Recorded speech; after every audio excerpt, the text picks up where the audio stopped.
হে রাসূল তোমাকে ভুলি আমি কেমন করে, হাজারো ব্যথা বেদনার পরে ফিরে আসনি তুমি আপন ঘরে।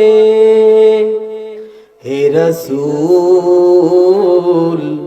তোমাকে ভুলি আমি কেমন করে, খেয়ে না খেয়ে দিন প্রচারের কাজে নিজেকে দিয়ে ছবি নিয়ে তায়েফের কাফেরেরা চিনল না সে আলো, দুষ্ট ছেলেদের পিছু দিল লিলিয়ে। হে রাসূল তোমাকে ভুলি আমি কেমন করে, হে রাসূল তোমাকে ভুলি আমি কেমন করে।